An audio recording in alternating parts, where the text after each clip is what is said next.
Évangile de Jésus-Christ selon saint Jean, chapitre 2.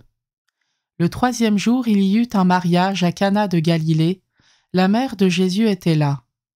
Jésus aussi avait été invité au mariage avec ses disciples.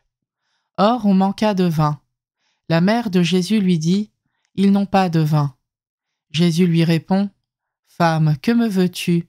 Mon heure n'est pas encore venue. » Sa mère dit à ceux qui servaient : « Tout ce qu'il vous dira, faites-le. » Or, il y avait là 6 jarres de pierre pour les purifications rituelles des Juifs.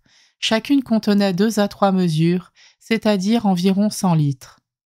Jésus dit à ceux qui servaient : « Remplissez d'eau les jarres. » Et ils les remplirent jusqu'au bord.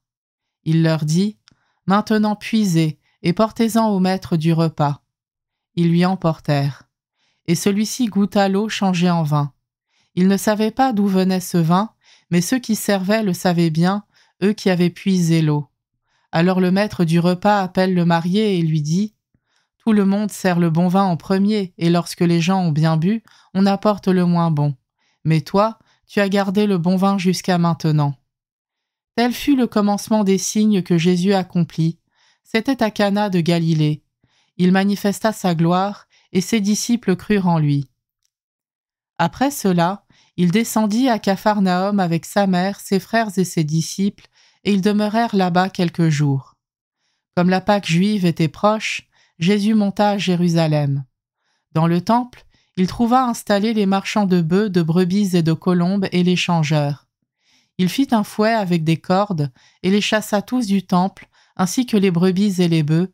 Il jeta par terre la monnaie des changeurs, renversa leur comptoir et dit aux marchands de colombes : « Enlevez cela d'ici, cessez de faire de la maison de mon Père une maison de commerce. » Ses disciples se rappelèrent qu'il est écrit : « L'amour de ta maison fera mon tourment. » Des Juifs l'interpellèrent : « Quel signe peux-tu nous donner pour agir ainsi ?»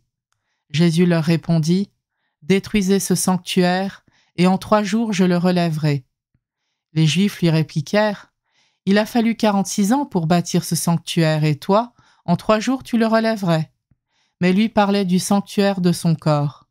Aussi, quand il se réveilla d'entre les morts, ses disciples se rappelèrent qu'il avait dit cela. Ils crurent à l'écriture et à la parole que Jésus avait dite. Pendant qu'il était à Jérusalem pour la fête de la Pâque, beaucoup crurent en son nom à la vue des signes qu'il accomplissait. Jésus, lui, ne se fiait pas à eux, parce qu'il les connaissait tous et n'avait besoin d'aucun témoignage sur l'homme. Lui-même, en effet, connaissait ce qu'il y a dans l'homme.